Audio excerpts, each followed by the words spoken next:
Please rise for silent invocation, followed by the Pledge of Allegiance.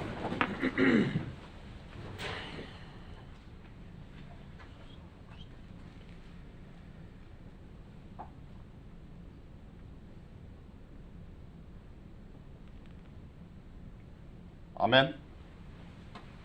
I pledge allegiance to the flag of the United States of America and to the republic for which it stands, one nation, under God, indivisible, with liberty and justice for all. Will the clerk call the roll? Here. Yeah, here. Here. Here. Here. So we have a quorum. We have one item on the agenda this evening, setting the item 4, setting the maximum operating millage rate for fiscal year 2021-2022. City Manager Wayne Clark, I know that you've updated your presentation a little bit. First of all, I just wanted to thank you. After the workshop, we were all over the place. Hopefully we established a consensus. It appears that the consensus that we came out of that budget workshop is the millage rate that you're presenting for us tonight. So I appreciate the hard work that you and your staff have put into doing that. So if you would. Thank you. Wayne Clark, City Manager. This is an overview of the slide we used at the workshop a couple weeks ago. Just remind you again, the strategy we took approaching it was to balance the general fund at the existing tax rate, allowing for the operational needs that are coming in, as well as the staffing adjustments that we talked about at that time, and that the increase in any millage was going to be targeted towards the state mandated $15 an hour. We've balanced all the other funds as well without wage or rate increases, although we know solid waste will be coming back during this fiscal year with a likely rate change. That's the ballot language, again, that's driving the increase request. This was what we talked about in the meeting, where we were using the letters just to get an idea of where we were. As we came out of that meeting, we kind of came around the C. Just as a reminder in here, there's not as we went through these, it's not exactly, it wasn't intended to be specific. It's illustrative so that you could do it by percentage. You can do it in partial year. You might be doing it by dollars per hour, but it was an estimate way to get at a cost so that we could get a millage rate set. Coming out of that, this is what we put out as the proposed or tentative millage rate from that. It is where we were hoping to get. I think at the time we were working on how to be competitive in the market and the region. It was based on the best available knowledge we had of what some of the other communities were doing and what the other businesses were doing, so that our pay rates would continue to be marketable going forward. In addition to that, I added this in here just because it allows you, when we set the operating millage rate, there is also a debt millage that's paid. So this gets added to it, the 0.2284, which is, you can see, is a consistent decline, about 0.02 here, a little more, but that still goes to part of the bill. So these are the scenarios that we have.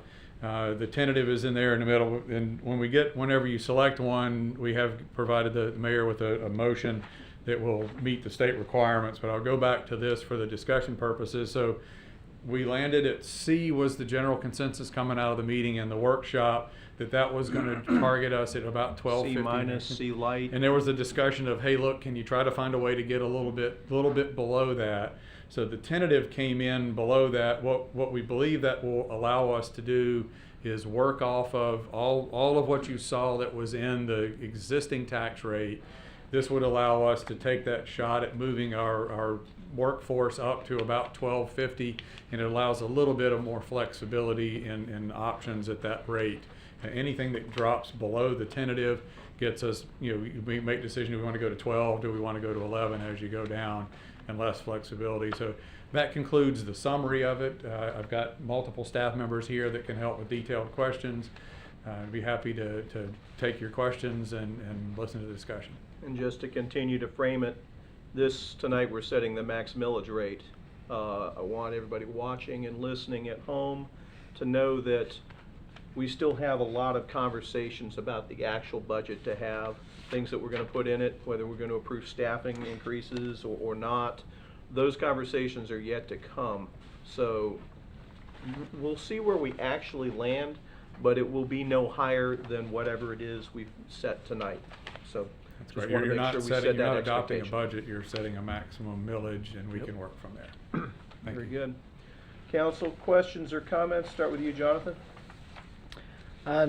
No, there's really nothing that I didn't say the first time around. Like you said, I'd like to remind people again, it's the max millage. It's the ceiling, it's the roof on the building, and but just like Mayor said, there are a lot of conversations to follow, and so just continue to remind people of that as that gets set tonight. You're going to be a big part of that this year. I know, I'm very excited, looking forward to it. All right, Chase?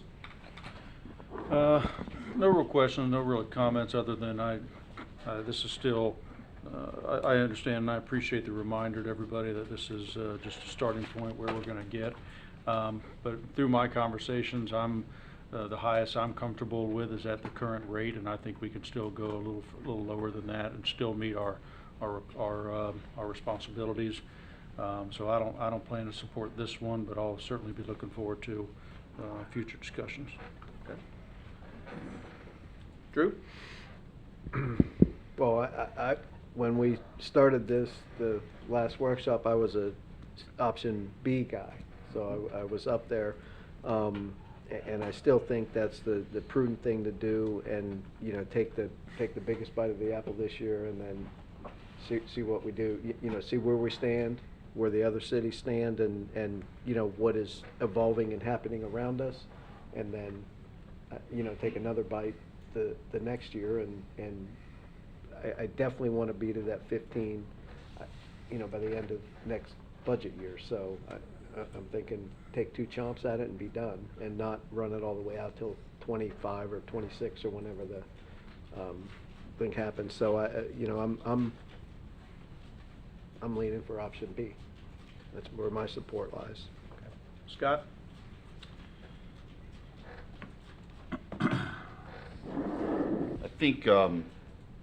I think for a discussion perspective, Chase said some things in the last meeting that I thought were very relevant to have more discussion on, especially as we move forward towards the end of this fiscal year and getting this budget wrapped up. And you just said something, Chase, so maybe you could elaborate a little bit if you don't mind.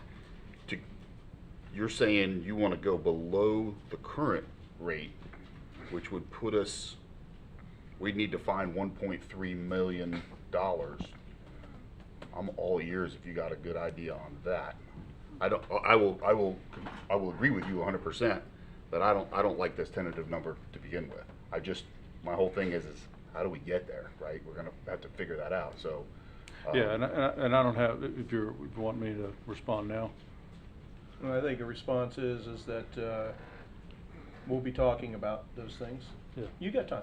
Yeah, I didn't know if you wanted to have a conversation or later yeah, I mean, on. yeah, I mean, I am good with that. So Yeah. if we have some conversation, you said some stuff in the last meeting, Chase. I'll be honest with you, you really made me start thinking about a couple of things. And one is that year after year after year after year, we seem to end up with surplus of funds at an amount that may be a little bit more than where we really need to be. And financially, as a city, we are in good shape. So, for one thing, I'm looking for efficiencies where, as departments, we need to find efficiencies within our operation. Always, we need to always be looking for that. But then also is re-examining those current budgets to find out why is that the case. And I get that, it's been, let's be honest, it's been great that when you have those extra dollars, that allows us to speed up the process on getting some capital projects done. So that we have, the residents have benefited greatly from that. But here we are with a legislative mandate, a voter mandate now, and we're trying to figure all that out. And I think the answer is going to come from a lot of different places, but that's a huge number. And so, in light of what you mentioned the last time we met, if you've got some ideas, I want to know that, because I don't want to pick something.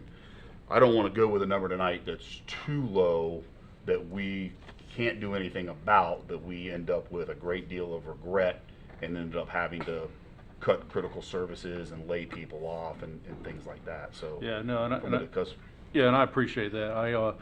And I wouldn't want to be in a position to cut services either. And I agree with you. When we have we have a surplus. That means we're in a position to do things that we have been. So I wouldn't suggest getting down to a zero base where we need to be spending every dollar that we have, because frankly, my compliments to the staff that they're not spending every penny that they have year in and year out. But to your point, I'd like to see that shrunken down just a little bit, so we're not going back year over year, because it's frustrating. Every single year we come back and when Alan has brought those presentations, hey, just turn the page. We still can't do what we're doing right now, and that's alarming to me, because at what point do we? At some point, taxes are going to run out. So we're going to get to that spot somewhere where we're going to have to make do with what we have.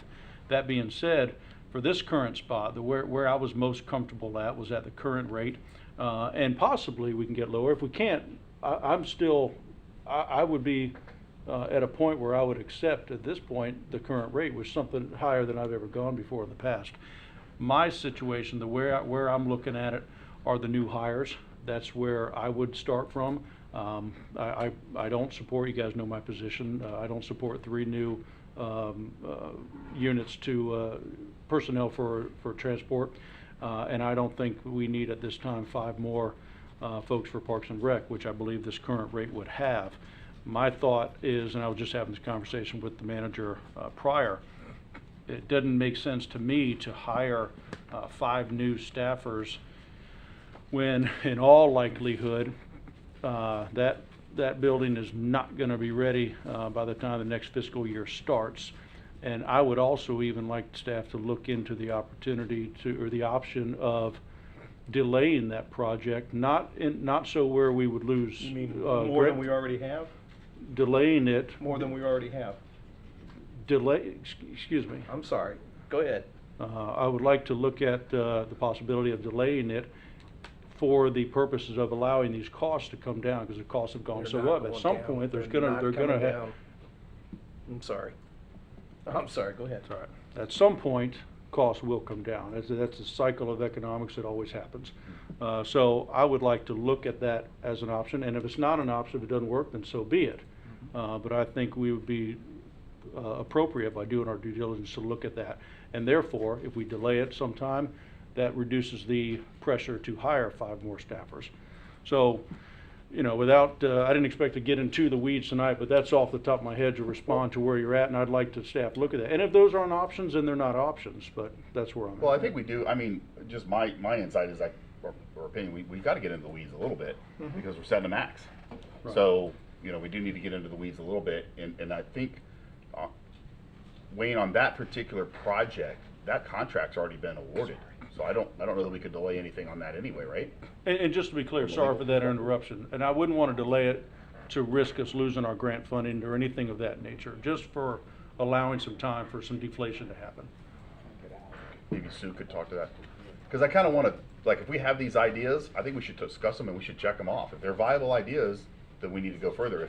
If legally we can't do anything with that, then it's not a viable idea. We just need to check that off. Sure. So. I think that you've got a couple of problems with the rec and delaying it. One is we have contracts. 2, we have grant money. 3, if you're waiting for construction costs to significantly drop, they ain't gonna. And that is my bailiwick. That is my day job. We are seeing some leveling off of construction costs, and it's like playing the stock market.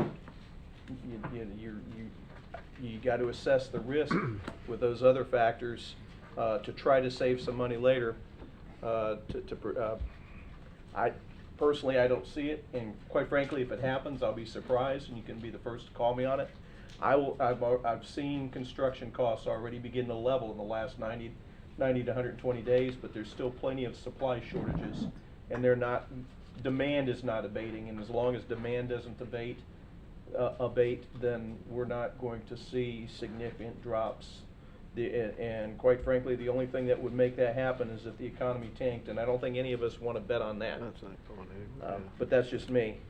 For my part, I do want to have the conversations about personnel and the like, and I think it's essential that we do, and that we're prepared in the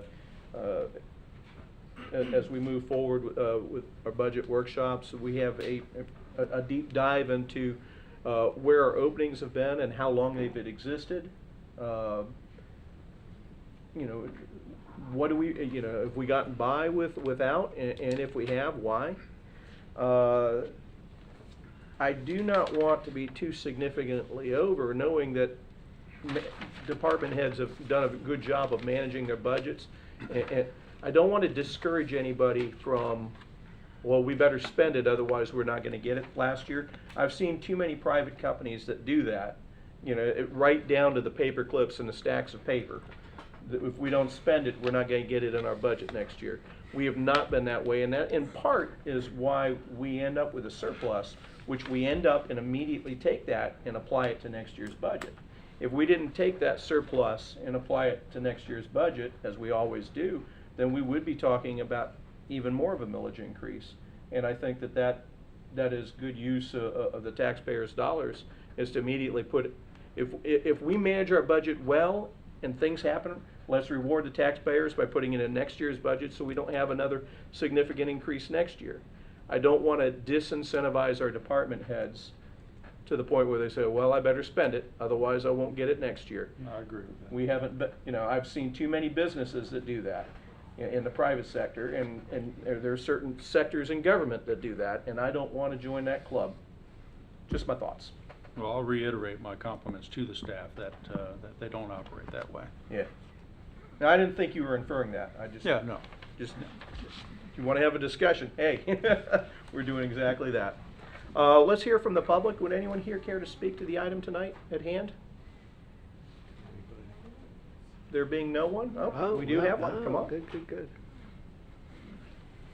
Always got to be the one person. No, All that's right. good. Good evening. Ruth Thane, 1862 Creekwater Boulevard, Port Orange.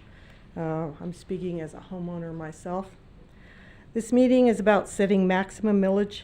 It includes many hard hours of study and input of numbers. However, this budget meeting is really about people. People who live in the city, people who work in the city, people who cannot afford to live in the city, and the future stature of our city. Many people have in the past bragged about our city as the place to live, raise their children, grow old, and enjoy the area. We are not in that limelight anymore.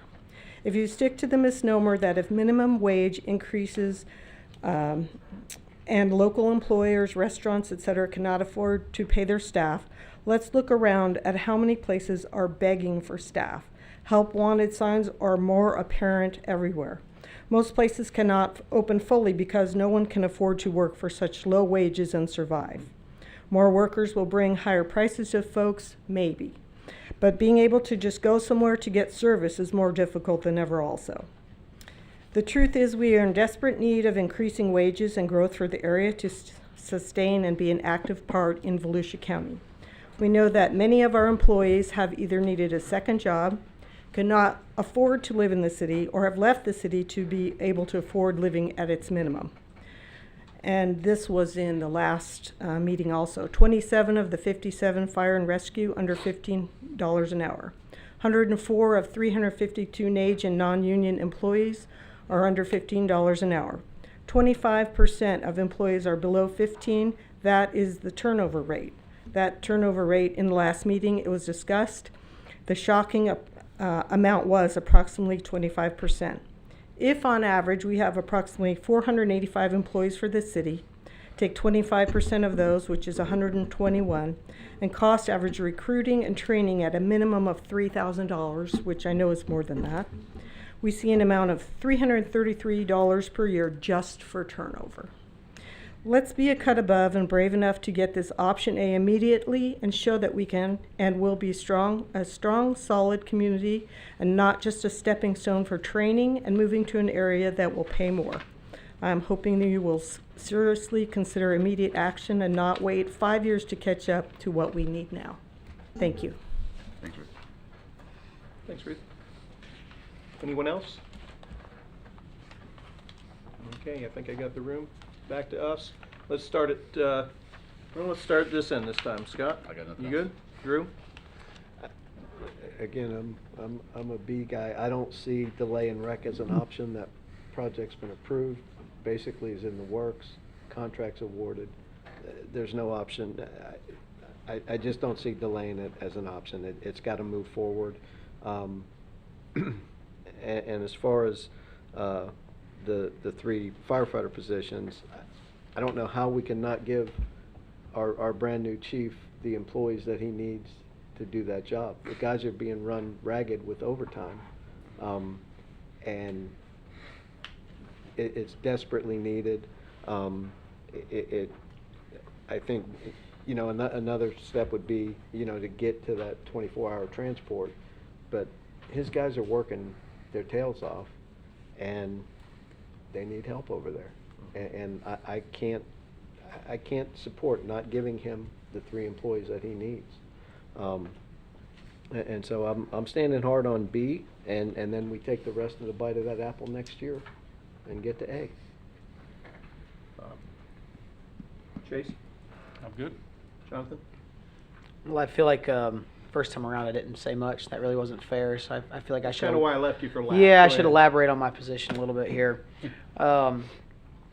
Again, I keep going back to it being the max. Is that it's not what we're setting here today. It's what we're going to do the homework. Scott made a really good point. You don't want to handicap yourself to a point where you say, okay, we're going to go here and this is it. And then what if you're unable to find it in other areas? Now you have to have layoffs or cuts in other areas, other services. That's not the most optimal thing, in my opinion, to be into that position. I'd rather find out that there's more we can cut that doesn't affect the overall quality of service that we provide to our residents on a day-to-day basis. You know, something that I had met with Wayne and it mentioned, and I heard it mentioned up here, I forget exactly who said it. We do have 20 vacancies that we need to consider. How long have they been vacant? Why are they vacant? Are we not utilizing, you know, that position? Is there a reason? Does it need to be filled? You know, that's through attrition, and that's something that we need to have those discussions about and look at. Is there anything viable that makes sense there? But you may find all 20 of them are actually really essential, and we need people in those seats. So those are the things, those are the conversations that need to still be had before we end up getting that final millage rate. But I just want to make sure I expounded on my opinion, because all of you did, and I don't think it'd be fair to the residents or to you if I didn't at least open up a little bit about how I'm feeling. Absolutely. I talked about taking the biggest bite of the apple this year, going 50, 30, 20 over the next 3 years. And a lot of it isn't simply just because, well, the voters told us to do it. The bottom line is we have significant market pressures right now. We're not just competing with other cities and other governments to staff positions. We're competing with anybody who is willing to, you know, in a shortage in a labor market, we're competing with anybody who is willing to pay a decent day's wage. So we need to account for that. So I'm looking forward to having the discussions as we move forward on the budget. I really am. I will say that this is my 11th one. Every single time we've set a max millage rate, we've never been at the max millage rate. A couple times closer than I'd like to have been, but we've never been at that max millage rate because we've rolled up our sleeves and gotten to work and had the conversations, and we've prioritized. And a lot of it is about prioritizing the things that we want to do, but you know, we have to ask ourselves, when do we want to do them and how? We'll have those conversations. Drew, I'm going to ask, just out of something that you said, Wayne, I would like to hear when we do have our budget workshop, talking about the 3 positions in fire, how much overtime savings you think we would offset. So if you could have that information that when we do that workshop. We have it now. It's approximately $100,000 in overtime. Okay, based on the cost of the request. It was provided as an analysis through the fire department on Okay. if you had the 3 people on board, they could reduce the overtime by about 100,000. So I guess you'll definitely have that information at the next meeting because you had it now. Yeah, I mean, that's a significant amount. It's not That's all some- of it, but it is It's something to think significant. about. It's something to think about. It's certainly something to think about. With that, I am looking for a motion. The suggested motion is to establish the proposed millage rate at 4.9987 mils which is, well, 12% above the rollback rate of 4.4633. That's the proposed motion. May I have a motion? I'll make one. I think that tentative rate is a little low. I mean, so I want to set the max and, come down off of that. So let's do this. Move to establish the proposed millage rate at 5.1302 mils. Proposed millage rate is 14.94% above the rollback rate of 4.4633. Move to set the public hearings for the tentative millage rate and the tentative budget on Wednesday, September 8th, 2021, and the final millage rate and final budget on Wednesday, September 22nd, 2021, both at 5:30 p.m. in City Council chambers located at Port Orange City Hall. We have two motions on the floor, one to set the proposed millage rate and one to set the public hearing time. Do I have a second on the first motion? We're setting the max, gentlemen.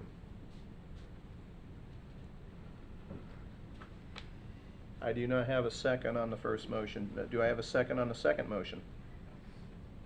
To set the public hearing date and time.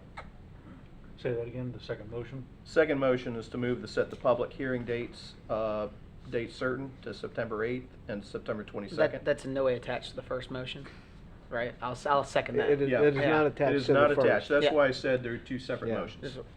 Thank you. I will second that. Absolutely. Okay. Well, I I'm figured still, we'd just open them both because we're, well, they're both Yeah. open. Well, one of them's open anyway. The other, in my opinion, has died for a lack of a second. I'm still looking for a motion on the proposed millage rate.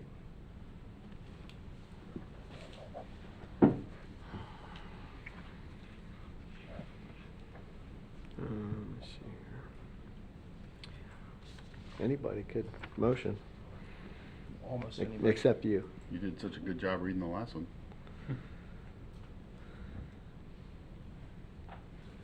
All right? You have the sheet of paper for what needs to be said.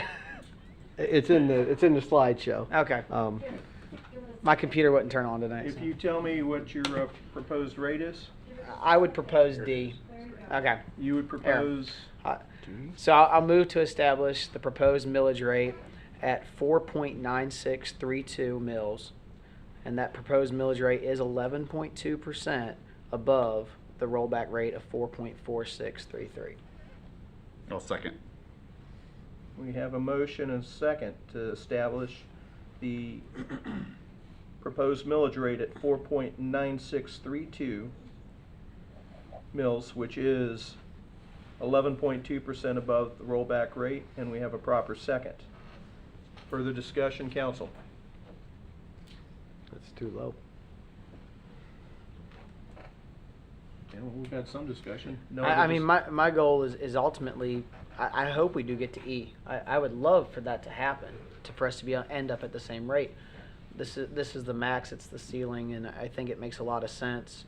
The slide that we've shown the public tonight is very interesting. If you actually stop and look at it and you're looking at the millage change, it makes it look like D and E are a long way apart from each other when you're looking at that slide. But, the first jump from E to the next line is 1/10 of a mil. And then 2 more lines makes it 2/10 of a mil. D is 3/10 of a mil. And then all the way up here you have 4.5, so much further away.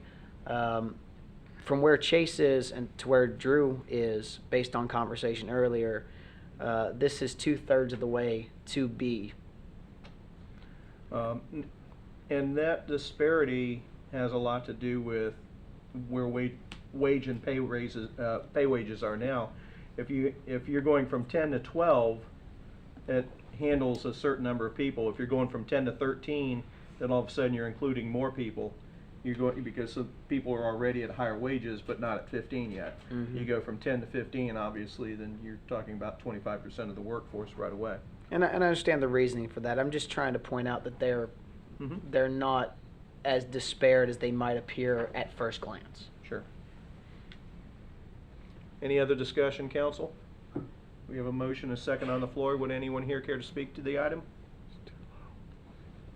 There being none, final comments? Call the roll. Mayor? I'm sorry? Yeah, I just want to clarify which motion we're calling the roll for. Calling the roll on the motion to establish the millage rate at 4.9632, which is 11.2% above the, 11.20%. 11.20% above the rollback rate. Of, On that motion, call the roll. Thank you, Matt. Councilmember Foley, Yes. Councilmember Tremont, No. Councilmember Stiltner, yes. Vice Mayor Bastian, No. Mayor Burnett. Yes. 3-2, motion carries. On the motion made to set the public hearing for the tentative millage rate and the tentative budget on Wednesday, September 8th, and the final millage and final budget on Wednesday, September 22nd, both at 5:30 in the City Council chambers located at Port Orange City Hall. On that motion, any other discussion? There being none, anyone care to speak to the item? There being none, final comments, call the roll. Councilmember Foley, Yes. Councilmember Tremont, Oh, what is this one for? I'm sorry. the hearing dates, Oh, yes. Councilmember Stiltner, Yes. Vice Mayor Bastian, Yes. Mayor Burnett. Yes, 5-0. Any other business come before us this evening? Matt, are we good? All right. Thank you, ladies and gentlemen. We'll see you all soon. Have a good night.